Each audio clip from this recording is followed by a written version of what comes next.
Olá pessoal, tudo bem com vocês? Aqui professora de Física Laís Correia e hoje vamos resolver uma questão da Unesp 2026.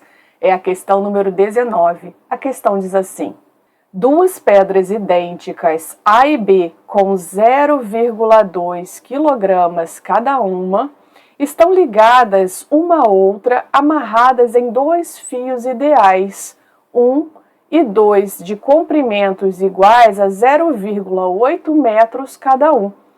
Uma das extremidades do fio está presa a um ponto fixo O. As pedras giram em torno do ponto O em trajetórias circulares contidas em um mesmo plano vertical.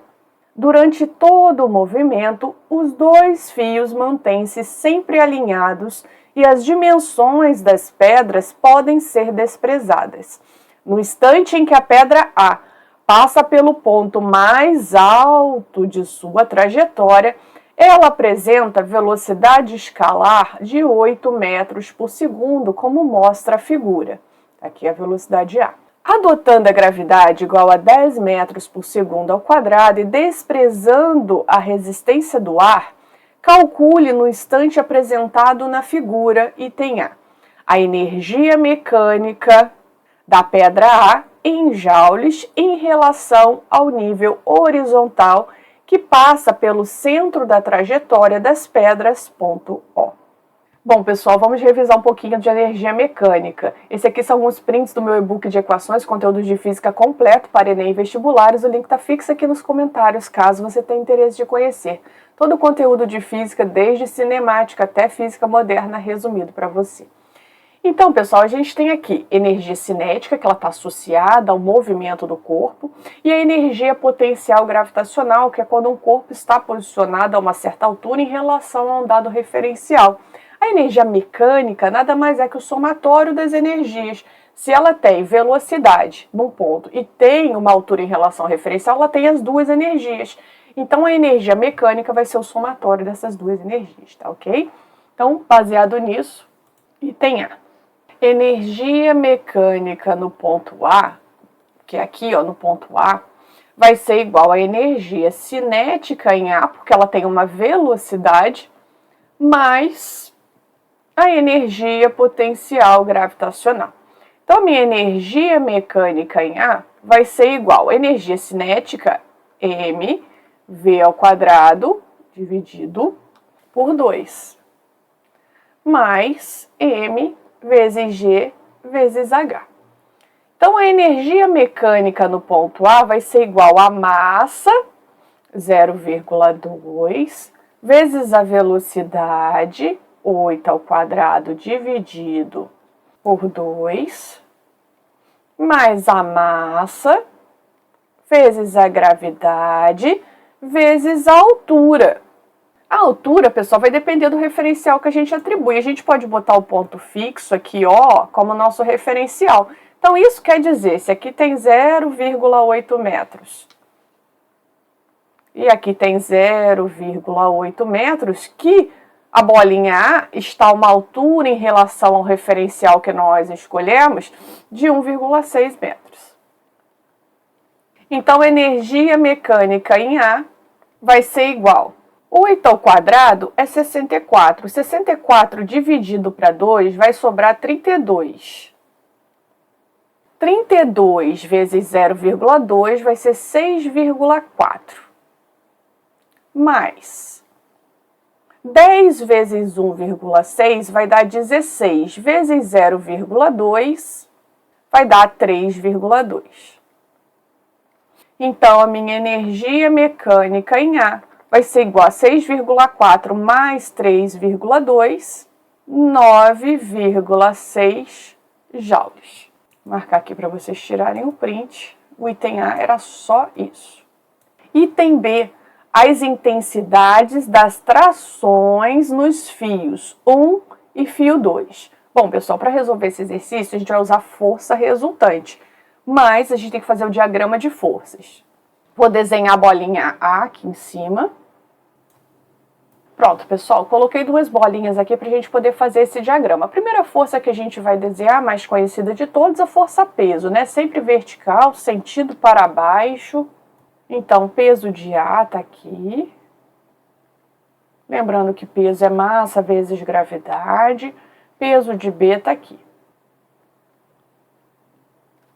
Peso de A, peso de B.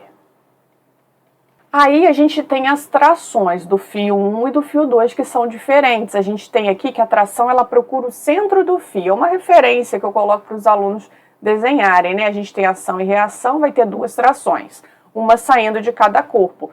Então, como elas procuram o centro do fio, tração 1 agindo aqui para baixo é do fio, tá, pessoal? Eu estou colocando aqui para não ficar em cima da força-peso. E tração 1 para cima. Entenderam que a tração, ó, vai procurar o centro desse fiozinho aqui, que é o fio 1.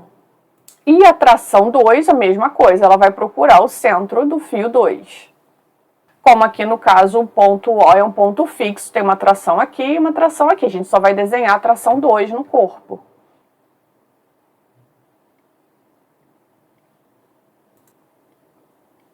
Prontinho. Então, sobre A, está agindo a tração do fio 1 e o peso de A, e no corpo B está agindo a tração no fio 1, mais a tração do fio 2 para baixo, né, sentido contrário, e o peso. Então, agora vamos fazer a força resultante para cada bolinha, tá? Então, aqui a bolinha A e aqui a bolinha B. Então, a gente vai começar fazendo para A. Força resultante é igual a massa vezes aceleração. Já vamos começar analisando de forma escalar, né, no sentido das forças. As duas forças têm mesma direção e sentido, então eu vou somá-las. Peso de A mais atração vai ser igual a massa vezes aceleração centrípeta, porque a gente está falando de círculo, né? Então a gente está considerando aceleração centrípeta. Então, pessoal, eu vou revisar algumas equações do movimento circular com vocês para a gente dar continuidade nesse exercício. Esse aqui também é um print do meu e-book de equações, conteúdo de física completo para Enem e vestibulares. O link está fixo aqui nos comentários, caso você tenha interesse de conhecer.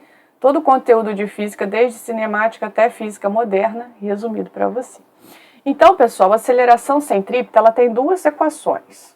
A aceleração centrípeta ela pode ser dada por v ao quadrado, velocidade ao quadrado, dividido pelo raio, ou a aceleração centrípeta é igual a ômega ao quadrado, velocidade angular ao quadrado, vezes o raio. Nós vamos resolver das duas maneiras, você vê qual que você acha mais fácil, porque a gente está aqui treinando. Só que a gente não pode esquecer que a velocidade linear ela é igual à velocidade angular vezes o raio. Então, se a gente isola a velocidade angular, a gente tem que ela é a velocidade do corpo dividido pelo raio. Então, também é uma forma interessante da gente achar essa velocidade angular aqui para testar as duas equações, tá ok? Então, vamos voltar. Então, vamos começar a abrir as equações. O peso é massa vezes gravidade. Aceleração centrípeta, vamos começar com v ao quadrado sobre r. Não pode cortar a massa, porque a tração aqui não tem massa, tá? Então, a massa nós temos que é 0,2, vou sair aqui para não ficar na frente, vezes 10 da gravidade, mais a tração 1, vai ser igual a massa, que é 0,2, vezes a velocidade no ponto A ao quadrado, dividido pelo raio. O raio, gente, é 1,6, porque essa distância aqui, ó, né? Esse aqui é o raio da trajetória, aqui inteiro é o diâmetro e aqui é o raio. Então, dividido por 1,6. Então, 0,2 vezes 10, 2. 8 ao quadrado, 64. 64 vezes 0,2, 12,8, dividido para 1,6, 8, redondinho. T1 vai ser igual a 8 menos 2, T1 vai ser igual a 6 newtons. Bom, mas como eu falei, a gente também vai encontrar usando ômega ao quadrado vezes R, tá? Para ter mais uma opção para vocês aí. Bom, pessoal, vamos fazer então utilizando a outra equação, tá? Para ver que vai dar o mesmo resultado. É que vocês têm que encontrar estratégias, né?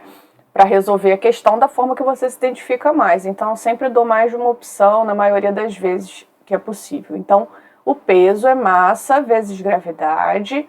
T1 a gente quer descobrir. Aceleração centrípeta, ômega ao quadrado vezes R. A gente não sabe quem é ômega. Então, ômega, como eu falei lá, vai ser igual a velocidade dividido pelo raio. A gente está falando do ponto A. Então, ômega vai ser igual a velocidade é 8 dividido pelo raio, que é 1,6. Ômega vai ser igual a 5 radiano por segundo.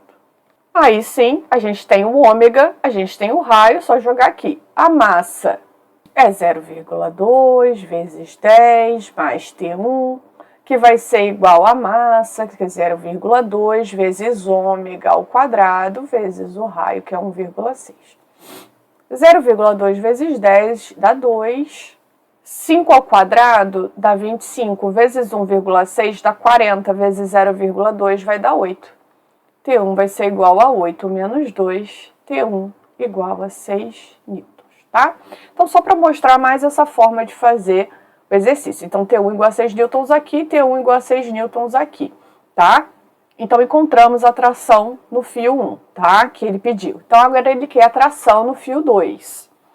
Mesma coisa, pessoal. Agora a gente vai fazer a força resultante para o corpo 2. Então, já vamos fazer de forma escalar, analisando quais forças estão no mesmo sentido, quais está contrária, e vai fazer a subtração. Então, como peso e tração 2 estão para baixo, e a mesma direção e sentido, vamos somá-las. Como T1 está contrário, a gente diminui. A massa vezes a mesma coisa, aceleração centrípeta. Agora vocês já sabem como fazer das duas formas, vou resolver de uma só, tá? Peso de B vai ser massa de B vezes a gravidade, mais T2, menos T1, que nós encontramos, que já sabemos que é 6 newtons, que é igual a massa, que é a mesma massa de A, que é 0,2, vezes a aceleração centrípeta, que é VB ao quadrado, dividido pelo raio. O raio é fácil de visualizar, né, pessoal? O raio aqui, ó, do fio 2 vai ser o só o 0,8. O A a gente usou os dois, porque era em relação ao ponto O. Já o fio 2 é o 0,8, tá? Que é só até aqui. Que é esse círculo aqui. A questão aqui é que nós temos duas incógnitas, o T2 e o VB. A gente tem que encontrar esse VB, tá? Então, como que a gente vai fazer? Aqui no resuminho, pessoal, eu coloquei aqui a questão do eixo, quando a gente tem um ponto fixo e a gente tem ali o círculo girando em torno dele. Nesse caso, pessoal, a velocidade angular nas extremidades, dos círculos, quando a gente tem um eixo, quando a gente tem um ponto fixo, aí a gente tem que elas são iguais, tá? Então, se elas são iguais, a gente tem que ômega, como nós vemos aqui, é velocidade sobre raio. Então, a velocidade de A sobre o raio de A igual a velocidade de B sobre o raio de B. Então, é sempre interessante lembrar a transmissão do movimento circular com eixos, com engrenagens, tá legal? Então, aqui no caso, a gente, como se tivesse um ponto fixo, a gente considera o eixo, velocidade angular de A, igual a velocidade angular de B. E aí é só substituir pela equação da velocidade angular, que é V sobre R. Então, vamos voltar. Então, vamos encontrar essa velocidade. Então, como eu falei, velocidade angular de A vai ser igual a velocidade angular de B. Velocidade em A sobre o raio de A vai ser igual a velocidade em B sobre o raio de B. Velocidade em A a gente sabe que é 8, o raio de A a gente sabe que é tudo, que é 1,6. Velocidade em B a gente não tem, e o raio de B a gente já sabe que é aquela metade, 0,8. Então, a gente multiplica cruzado, 1,6 VB vai ser igual a 8 vezes 0,8, 6,4. VB vai ser igual a 6,4 sobre 1,6. VB vai ser igual a 4 metros por segundo. Agora é só substituir aqui e encontrar o valor de T2. A massa de B, como eu falei, é o 0,2. Substituir aqui, esqueci de botar aqui. Então, vamos continuar. 0,2 vezes a gravidade, que é 10, mais T2 que eu quero saber, 0,2, velocidade acabei de descobrir, que é 4 sobre 0,8. Então, 0,2 vezes 10 vai ser 2, mais T2 menos 6, que vai ser igual a 4 ao quadrado, 4 vezes 4, 16, vezes 0,2 vai dar 3,2. 3,2 dividido para 0,8 vai dar 4. 2 menos 6, eu tenho que é menos 4, igual a 4. Passo para cá somando, T2 igual a 4 mais 4, T2 igual a 8 newtons. Prontinho, pessoal. Ele queria que encontrasse a tração no fio 1 e a tração no fio 2. Encontramos aqui através da força resultante. Tração no fio 1, você também poderia usar essa ômega ao quadrado vezes R lá também, tá? Bom, pessoal, é isso.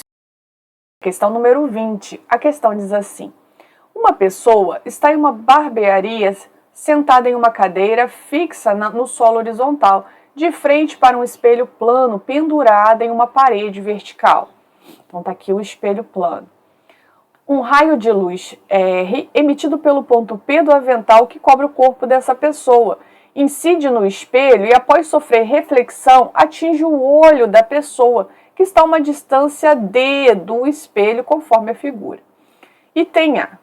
Qual é a distância em metros entre as imagens dos olhos da pessoa e o solo? Calcule a distância em metros entre a imagem do ponto P e o espelho.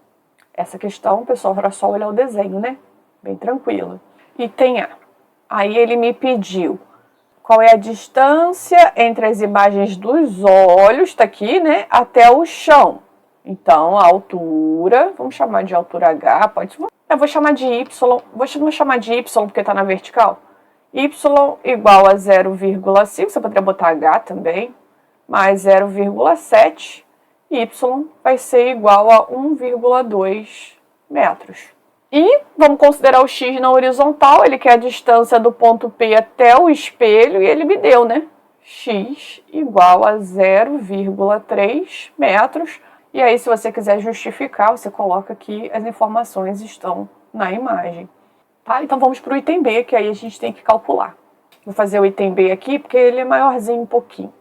Sabendo que a distância entre a imagem do ponto P conjugada pelo espelho e os olhos da pessoa sentado nessa cadeira é 1,3, calcule o valor de D em metros. Aí, beleza, a gente tem que desenhar para poder fazer esse cálculo, né? Então, a gente tem aqui como que é a formação de imagens no espelho plano, pessoal. A gente tem que essa mesma distância aqui, 0,3, ', ela tem que estar aqui.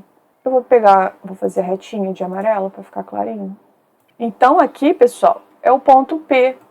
Vou chamar de P'. E ele tá essa mesma distância aqui, ó, de 0,3, tá? Porque a imagem no espelho plano, ela é simétrica, vai formar exatamente a mesma distância do espelho atrás do espelho. Aí ele falou que essa distância do ponto P até os olhos do rapaz tem 1,3 metros. Tá? A gente vai fechar um triângulo aqui para a gente conseguir analisar, né? Então, se eu ficar aqui, ó, vou fechar aqui, ó, dos olhos até o ponto P, aqui, né? Eu tenho um triângulo retângulo, então eu posso usar Pitágoras para poder calcular. A gente tem aqui, ó, que esse espaço vale 0,5, essa distância é 1,3, e aqui, pessoal, que vocês têm que prestar atenção, ó, daqui até aqui é D, e aqui é 0,3, então tudo vai ser D mais 0,3. Prontinho, aí a gente faz Pitágoras. Hipotenusa ao quadrado igual a soma do quadrado dos catetos. Então, vamos lá. Hipotenusa, 1,3 ao quadrado, igual a soma do quadrado dos catetos, 0,5 ao quadrado, mais D mais 0,3 ao quadrado. 1,3 ao quadrado vai dar 1,69, que é 1,3 vezes 1,3. 0,5 ao quadrado vai dar 0,25. Mais D, vou repetir, D mais 0,3 ao quadrado. Eu creio que tem alunos que devem ter aberto aqui o quadrado perfeito, o quadrado do primeiro, mais 2 vezes o primeiro, vezes o segundo termo, mais o quadrado do segundo termo. Mas aqui tem um jeitinho mais fácil, ó. Se eu passar para cá diminuindo, 1,69 menos 0,25, eu vou deixar só esse termo ao quadrado do lado de cá. Essa subtração vai dar 1,44. Como que eu faço para poder tirar o quadrado daqui? É só eu aplicar a raiz quadrada dos dois lados. Então fica mais fácil do que você abrir o quadrado. Raiz de 1,44 vai ser 1,2. É só você lembrar a raiz quadrada de 144, que é 12. Tá? Igual a D mais 0,3, porque você tirou aqui o quadrado, ó, cortou com a raiz quadrada. Então, passa para cá diminuindo, D vai ser igual a 1,2 menos 0,3, D vai ser igual a 0,9 metros. Prontinho, pessoal, acho que era a questão mais fácil da prova, né? Porque a primeira era só você olhar na imagem, a segunda é você fazer aí o triângulo, né? É bem simples, as informações ele já te dava tudo, né? Só usar Pitágoras. Bom, pessoal, é isso. Questão número 21. A questão diz assim: o circuito da figura mostra um dispositivo cuja função é controlar o brilho de uma lâmpada, que, quando acesa, apresenta uma resistência elétrica constante de 180 ohms. Aqui. Esse dispositivo, conhecido como reostato, contém uma mola ABC, feita de um material homogêneo de espessura constante e um cursor que pode tocar a mola em qualquer posição entre o ponto B e o ponto C. Tá aqui o cursor. Com esse cursor aqui pode tocar B, C. O cursor e os demais elementos desse circuito apresentam resistências desprezíveis e o conjunto está submetido a uma diferença de potencial, isso é importante, constante de 120 volts. Tá aqui, ó, 120 volts. Sabe-se que quando o cursor toca a mola no ponto B, a resistência equivalente do circuito é 240 ohms, que quando o cursor toca a mola no ponto C, a resistência equivalente é de 600 ohms. Item A. Calcule as potências máxima e mínima em watts com que a lâmpada desse circuito pode brilhar. Bom, pessoal, tem várias formas de calcular a potência. Vamos fazer uma revisão rápida. Bom, pessoal, esses aqui são prints do meu e-book de equações, conteúdos de física completo para Enem e vestibulares. O link está fixo aqui nos comentários, caso você tenha interesse de conhecer. Todo o conteúdo de física, desde cinemática até física moderna, resumido para você. Então, a gente tem o seguinte, a gente geralmente, em questões de circuitos elétricos, utiliza a primeira lei de Ohm, que é U igual a R vezes I. A gente tem como aqui calcular essa corrente máxima e mínima, porque a gente tem a resistência, as duas resistências, tanto em B como em C, e a tensão, né? Então, aqui a gente tem como calcular essa corrente máxima e mínima para a gente poder calcular aí a potência através da equação R vezes I ao quadrado, tá? Que é uma das equações da potência, a gente tem várias, tá? Então, nesse caso aqui, eu vou usar essa primeira. Essas outras aqui, daqui a pouco eu volto para explicar. Item A. Calcular as potências máxima e mínima. Primeira coisa, a gente tem que fazer uma análise na primeira lei de Ohm. U igual a R vezes I. Pessoal, se eu tenho... Vamos isolar aqui a corrente igual a tensão R. Então, o que ele falou aqui? Que a diferença de potencial é constante, então aqui não varia. Então, isso quer dizer que o I e o R são grandezas inversamente proporcionais. Quanto maior a corrente, menor a resistência. E quanto menor a corrente, maior a resistência. Então, isso quer dizer, que eu vou anotar já aqui, que para uma corrente máxima, o que vai ter que acontecer com o meu R? Eu preciso de um R mínimo. Entenderam essa relação? Então, para eu encontrar a potência máxima, eu tenho que trabalhar com o resistor menor, tá? E para encontrar a corrente mínima, eu tenho que trabalhar com o resistor maior, porque elas são grandezas inversamente proporcionais pela primeira lei de Ohm. Era a primeira análise que eu tinha que fazer aqui. Então, primeiramente, vamos calcular essa corrente máxima, depois a gente faz a mínima, tá? Vamos calcular a potência máxima e a corrente máxima. Então, U igual a R vezes I. A gente quer a corrente máxima. Então, o U é constante, que é 120. a resistência para a corrente ser máxima tem que ser a minha menor. Então, a minha menor é no ponto B, 240. Vezes a corrente máxima, corto. Corrente máxima vai ser igual, quem está multiplicando passa dividindo, 12 sobre 24. Corrente máxima vai ser igual a 0,5 amperes. Bom, pessoal, agora vamos calcular a potência máxima da lâmpada para esta corrente, é da lâmpada. Então, resistência da lâmpada vezes a corrente máxima. Então, potência máxima vai ser igual a resistência da lâmpada vezes a corrente máxima ao quadrado. 0,5 ao quadrado, 0,25 vezes 180, 45 watts, ou watts. Tá? Então, essa aqui seria a minha potência máxima. Agora, vamos calcular a mínima. Primeira coisa que eu tenho que fazer é calcular essa corrente mínima. Mas agora, a chave vai estar lá em C com 600 ohms. U vai ser o 120, a resistência vai ser o 600, vezes a corrente mínima. Corta, corrente mínima vai ser igual, quem está multiplicando passa dividindo, corrente mínima 0,2 amperes. Agora, para calcularmos a minha potência mínima da lâmpada, é só usar a corrente.